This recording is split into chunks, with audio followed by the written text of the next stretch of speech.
Han wiped the grease from his hands and looked at the broken engine part with his large compound eyes. The repair shop's lights flickered above him, casting dancing shadows across the cramped workspace. Outside the shop's window, the endless stars of space twinkled through the station's protective dome. "Father, father," little Na chirped, her antennae wobbling as she scuttled across the workshop floor. "I fixed the datapad." The smallest of his 3 children held up the device proudly in her clawed hands. Han's mandibles clicked in a gentle smile. "Well done, my little mechanic." He reached down to pat her head, careful not to snag her delicate antennae. At just 8 cycles old, Na already showed the family talent for fixing things. The door chime rang, and Han's wife Bora stepped in from their living quarters above the shop. Her iridescent exoskeleton shimmered under the lights as she carried a tray of nutrient paste. "Time for the midday meal," she announced, setting down the tray on a clean workbench. Their other children, Day and G, emerged from the back room where they had been studying. As the family gathered around the workbench, a group of Vexians walked past their shop window. The tall, fur-covered aliens took one look at the Nock family and hurried away, their faces twisted in disgust. "Why do they always look at us like that?" G asked, her young voice trembling slightly. At 12 cycles, she was starting to notice how others treated their family. Bora gently stroked G's backplates. "Some people fear what looks different from them, dear one. Our Arthian ancestors were great builders and inventors, just as we are. We must be proud of who we are." Han nodded in agreement, but worry gnawed at him. Business had been slow lately. More and more customers avoided their shop, even though the Nock family's repair work was the best on Level 7 of Station Delta 418. They were the only Arthians on this level, and one of the few families of their kind on the entire station.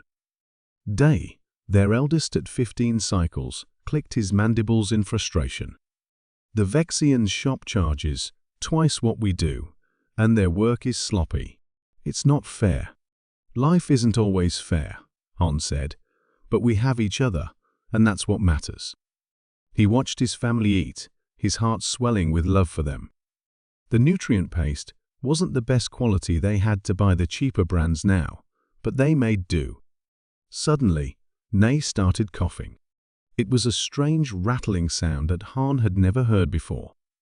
Everyone stopped eating and looked at her with concern. "Are you all right, sweetie?" Bora asked, moving quickly to Na's side. "My chest feels funny," Na wheezed, her normally bright green exoskeleton looking dull. Han and Bora exchanged worried looks. Getting medical help on the station would be difficult. Most doctors refused to treat Arthians, claiming they didn't understand their biology. But Na was still coughing, and now G was starting to make the same strange sound.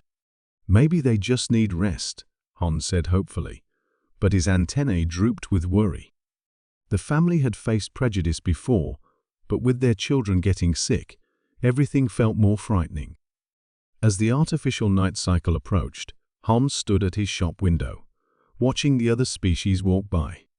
None of them knew that in the coming days, their prejudice would push his family to the brink.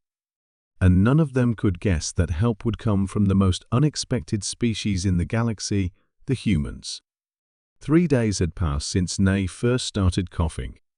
Now the sound of wheezing echoed through the small repair shop constantly.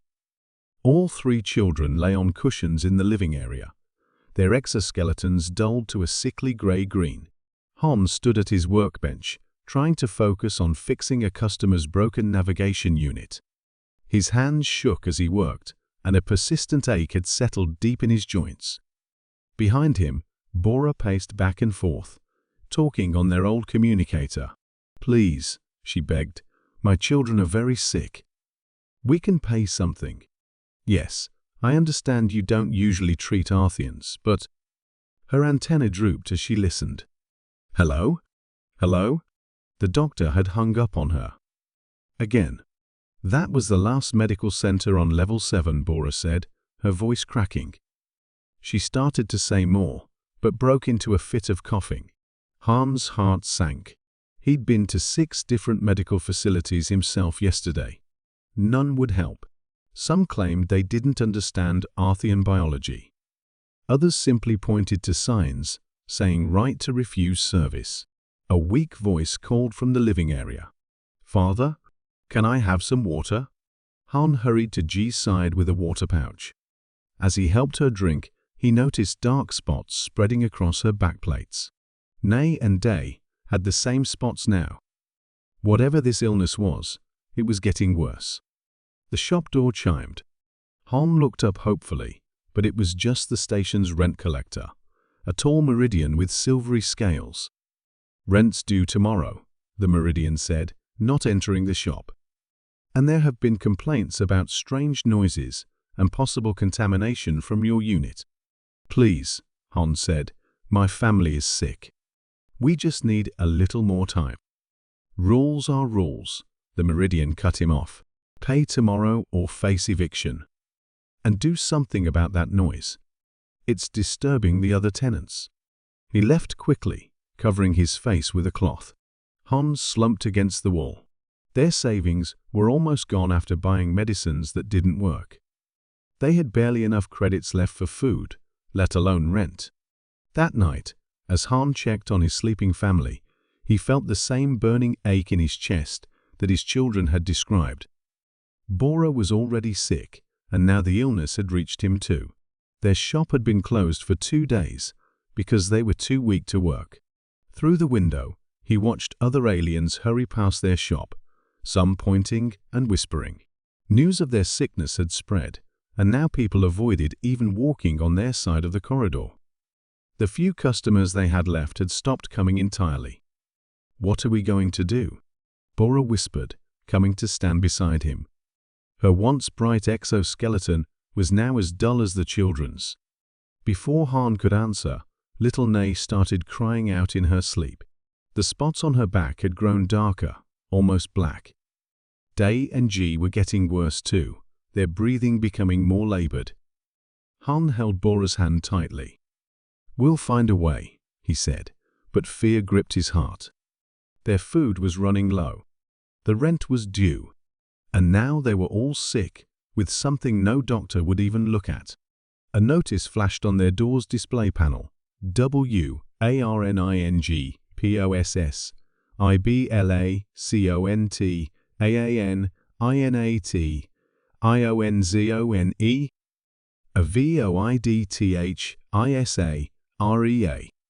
They were being marked for quarantine, but not to help them to isolate them. To let them die quietly, out of sight of the proper citizens of Station Delta 418. What Han didn't know was that salvation was about to arrive in the form of a battered human trading ship, just now dropping out of hyperspace near the station. Help was coming, though not from anyone they might have expected. Captain Yon stood at the docking port of her ship, the Soul's Pride, reading the station alerts on her tablet. Her engineer, Kim, was checking the ship's damage report beside her. "The port engine needs repairs," Kim said, running a hand through his grey hair. "But look at this, every repair shop on level 7 is either too expensive or has a 6-day wait. What about this one?" Yon pointed to a small listing at the bottom of her screen. "The Nock Family Repairs. Their prices are reasonable." Kim frowned at the warning label next to the listing. "Captain, it's marked as a contamination zone. The station authorities recommend avoiding it." Captain Yon's eyes narrowed. In her 20 years of space travel, she'd learned that contamination warnings often meant something else entirely. "Bring the medical scanner," she said. "Let's see this shop for ourselves." As they walked down the station's curved corridor, other aliens gave them strange looks. A tall Vexian stepped in their path. "Humans," he said, "you don't want to go there. Those bug people are sick with something. Could be dangerous." Captain Yon smiled politely. "Thank you for your concern." Then she walked right past him, Kim following close behind. They found the shop easily. It was the only one with no customers. Through the window, they saw an insectoid alien slumped over a workbench, trying to fix something with shaking hands. Yon pressed the door chime. The alien looked up, surprise visible even on his inhuman face. "Welcome," he said weakly, standing up. "I am Hon. You still want to come in?" "Of course," Yon said, stepping inside. "My ship needs repairs. I heard your family does good work." Han's antennae drooped. "We did. But now—" He broke into a fit of coughing. Kim already had his medical scanner out. "Captain," he said quietly, showing her the readings. "The whole family is sick. Some kind of parasitic infection. It's attacking their system from the inside." A small voice called from the back room. "Father? Who's there?" "My youngest, Nay," Han explained. "She was the first to get sick. Now we all." He swayed on his feet. Captain Yon caught him before he fell. "Kim, call the ship. Tell Doc Song to bring everything she has. Now." Within minutes, more humans arrived from the Soul's Pride. Doc Song, a woman with kind eyes and quick hands, immediately began checking the children. You're really helping us?" Han asked, watching in disbelief as the humans set up medical equipment around his shop. "Of course we are," Captain Yon said firmly. "On Earth, we have a saying, family is family, no matter what they look like." Bora emerged from the back room, supporting a wobbling Jai. Her eyes widened at the sight of all the humans working in their shop. "The parasites are similar to something we've seen before," Doc Song announced, studying her scanner. "We can adapt our treatments, but we'll need to set up a proper medical station here." "The station authorities won't like that," Han warned. Captain Yon smiled. "Let me worry about the authorities. Right now, your family needs help, and that's what humans do, we help." For the first time in days, Han felt hope. These strange aliens, these humans, weren't afraid to touch them, weren't disgusted by their appearance. They simply saw a family in need and acted. Little Na's voice drifted out again, this time sounding stronger. "Father, the human doctor gave me medicine. It doesn't hurt anymore." Outside the shop, other aliens gathered to watch in amazement as more human medical personnel arrived, carrying equipment and supplies. The humans had begun their work, and they wouldn't stop until the Nock family was well again. The Nock family's repair shop had transformed overnight. Where broken engines once lay, medical equipment now blinked and hummed. Dr. Song moved quickly between her patients, checking vital signs on specially adjusted monitors. "Their temperature is still too high," she told Captain Yon, pointing to the dark spots on Na's exoskeleton. "The parasites are spreading faster than our medicine can fight them." Captain Yon pressed her communicator. "This is Captain Yon of the Seal's Pride. Emergency call to Earth, Medical Station 7. We need Dr. Lee." A hologram flickered to life in the middle of the shop. A man with glasses and a serious face appeared. "Dr. Lee here. What's the situation?" "Sending medical scans now," Doc Song said, transmitting data. "Family of 5 Arthians. Parasitic infection. Standard treatments aren't working fast enough." Dr. Lee studied the readings, his eyes widening. "I'll be there in 6 hours. Keep them stable. Don't let their core temperature rise any further." Bora watched the humans work from her medical bed. "Why?" she asked weakly. "Why are you helping us when no one else would?" Captain Yon sat beside her. "Because it's right. Because you're people with children who need help. On Earth, we learned long ago that looking different doesn't make you less worthy of care." A loud commotion at the door interrupted them. The station's security chief, a tall Meridian, stood there with 4 guards. "This unauthorized medical facility must be shut down," he announced. "You're violating station protocols." Kim stepped forward, holding up a document on his tablet. "Actually, under Galactic Alliance law, any ship's medical team can provide emergency care anywhere in Alliance space." We checked. The security chief's scales rippled in anger. These insects are not worth your time. They're carrying something dangerous. Let nature take its course. Nature? Dr. Song turned from her patients, her voice sharp. There's nothing natural about letting children die because of what they look like. Now, unless you're here to help, please leave. We have lives to save. The security team left, but the damage was done. Han's antennae drooped in shame. We bring you nothing but trouble. No, Captain Yon said firmly. They bring the trouble. You're bringing us a chance to save lives and maybe change some minds. Dr. Lee arrived faster than expected, his medical ship docking 4 hours later. He rushed into the shop, carrying special equipment. The parasites are targeting their joint tissues, he explained, setting up a new treatment system. But look here, their genetic structure has similarities to human arthritis.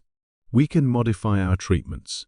Hours passed as the human medical team worked tirelessly. Other aliens gathered outside, watching through the windows. Some started to whisper that maybe they had been wrong about the Arthians. Little Nay was the first to show improvement. The dark spots on her exoskeleton began to fade, and her fever dropped. Then G and Day started getting better too. It's working, Dr. Lee announced, checking his readings. The parasites are dying. We'll need to continue treatment for several days, but they're going to make it. Captain Yon smiled as she watched Nay sit up in bed, her color returning to a healthy green. The young Arthian reached out and touched Yon's hand with her claw. Thank you, Nay said softly. The other aliens said humans were strange because they accepted everyone. I think that makes humans wonderful. Outside the shop, more ships were arriving, human medical vessels, responding to Captain Yon's call for help. The race against time wasn't over, but now, thanks to human determination and compassion, the finish line was in sight. Dr. Lee sat at a makeshift desk in the Knox shop, surrounded by holographic displays showing DNA patterns. He hadn't slept in 2 days, but his eyes were bright with excitement. Look at this, he said, pointing to a glowing double helix. Arthian DNA has something amazing. Their repair genes are almost exactly like human ones. Captain Yon leaned closer to look. Is that why our medicines are working? Yes, but it's more than that. Dr. Lee pulled up another display. These parasites normally attack joint tissues. In humans, we call similar problems arthritis. That's why our treatments worked. We just had to adjust them for Arthian biology. Across the room, Day sat up in his medical bed, his exoskeleton now a healthy green again. He watched the humans with fascination as Dr. Song checked his vital signs. Your temperature is normal, Dr. Song told him with a smile. How do your joints feel? Better, Day said. The pain is almost gone. He moved his arms to demonstrate. I never knew humans and Arthians were so similar inside. The shop's door chimed. A nervous-looking Arthian couple stood there, their child coughing in their arms. We heard you were helping the Nog family, the father said. Our daughter is showing the same symptoms. Bring her in, Captain Yon said immediately. We'll help. As Dr. Song began examining the new patient, the station manager appeared at the door. He was a tall Meridian who usually looked down on everyone, but now he seemed uncomfortable. The station council has met, he announced. You have 24 hours to close this facility. Why? Dr. Lee asked, not looking up from his work. Because we're proving you wrong about the Arthians? It's against regulations, the manager insisted. This is a repair shop, not a hospital. Captain Yon stood up straight. Then we'll take our business elsewhere. All of it. She tapped her communicator. This is Captain Yon. Tell all human ships in the sector station Delta 418 is now a no-trade zone until further notice. The manager's scales paled. Human trade made up almost 30% of the station's business. Wait, he said quickly. Perhaps we can make an exception. temporarily. More Arthian families arrived throughout the day, all carrying sick children or family members. The humans worked tirelessly, treating each new patient while continuing to study the parasites. The infection spreads through recycled air systems, Dr. Lee explained to Han later that evening. The parasites probably came from an old cargo ship. They only affect Arthians because of their specific genetic code. And humans figured this out in days, Han said, shaking his head in wonder, when everyone else wouldn't even try. Bora, now fully recovered, worked alongside Dr. Song, helping explain Arthian biology. Together, they made the treatments even more effective. Little Nay had become the medical team's helper, carrying supplies and comforting other Arthian children. Her cheerful chirps filled the shop, now more hospital than repair center. The station authorities are changing the medical access laws, Captain Yon told the Nok family that night. No one can be denied treatment based on species anymore. You did more than save us, Bora said softly. You showed everyone that being different doesn't mean being less. Outside the shop, other aliens watched as more human medical ships arrived. Some still looked unsure, but others had begun to nod in greeting to the Arthians instead of turning away. Change was coming to Station Delta 418, one patient at a time. And it all started because humans refused to walk past a family in need. 1 week after the humans first arrived at the Nok family shop, Dr. Lee stood before a crowd of station officials and medical workers from various species. The shop's main room had been turned into a presentation space, with rows of seats filled with curious onlookers. The treatment is now complete, Dr. Lee announced, showing holographic images of before and after scans. All 37 Arthian patients have fully recovered. In the front row, the Nok family sat together, their exoskeletons gleaming with health. Little Nay waved her claws excitedly at Captain Yo, who stood near the door with her crew. "But how did you do it?" asked a Vexian doctor who had previously refused to treat Arthians. "Their biology is so different from yours." "That's where you're wrong," Dr. Song said. Stepping forward, "We discovered that Arthian genetic patterns are surprisingly similar to human ones. We just had to look past their outer appearance." Bora stood up and faced the crowd. Her voice was clear and strong. "The humans didn't see us as strange insects. They saw us as people who needed help.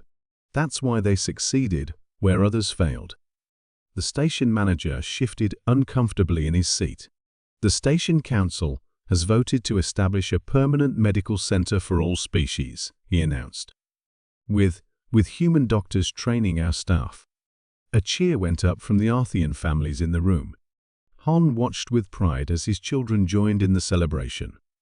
Just days ago, they had been dying. Now they were part of making history on the station. "There's more," Captain Yorn said, holding up her tablet. "The Galactic Alliance Medical Board has approved our treatment protocol. It will be shared with all medical facilities in Alliance space." Dr. Lee displayed another hologram, showing the parasites that had caused so much trouble. "We also developed a way to clean ship air systems to prevent this from happening again. No other Arthian families will have to suffer like the Nox did."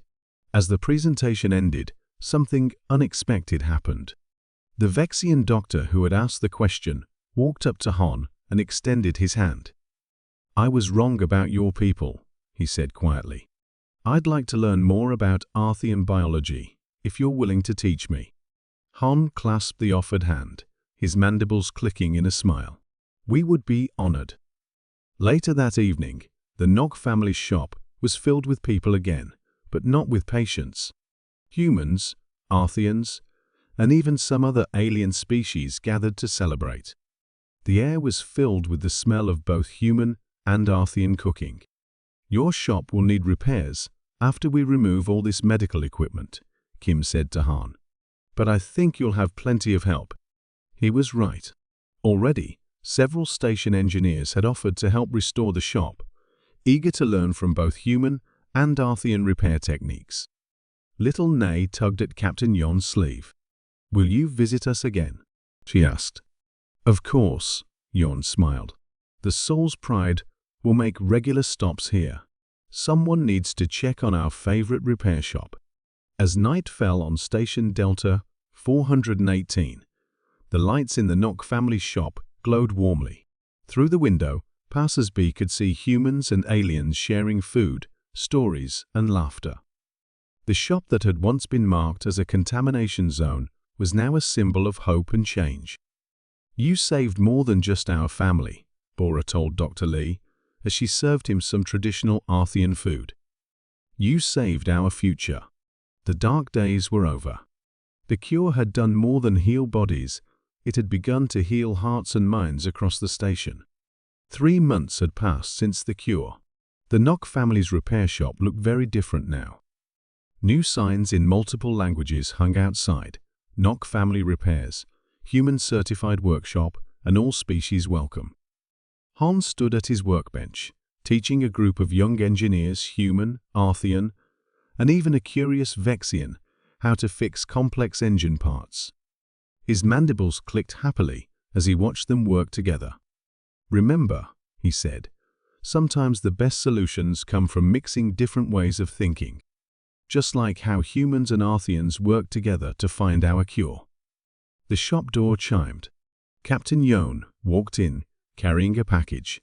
The Soul's Pride now stopped at Station Delta 418 every month, bringing supplies and maintaining the friendship that had saved the Nock family.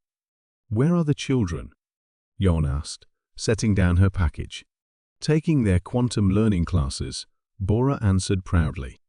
The human school system accepted them as remote students. "Na loves her Earth history lessons." As if summoned by her name, Nay burst into the shop, followed by her siblings. They had just finished their daily classes through the quantum link to a school on Earth. "Captain Yon," Na chirped excitedly. "Did you bring it?" Yon smiled and opened the package, revealing traditional Korean festival clothes, specially modified for Arthian bodies. "Just in time for the celebration," she said. Today was special.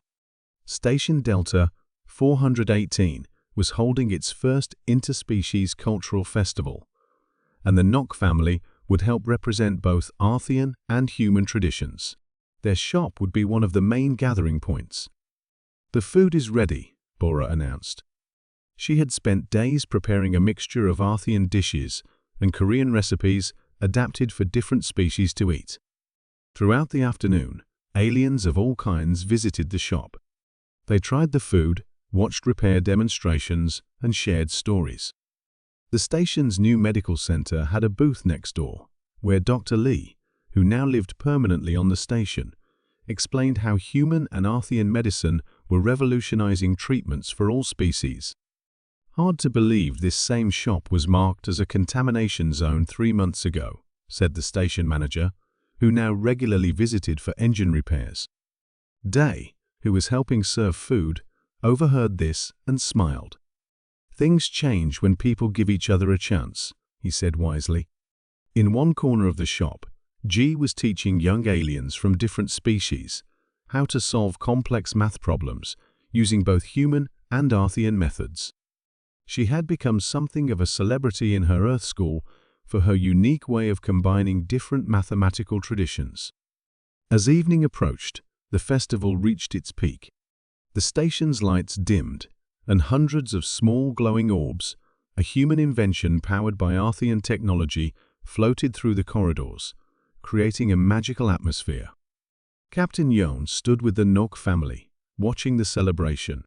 "You've done more than just survive," she told them. "You've helped build something new here.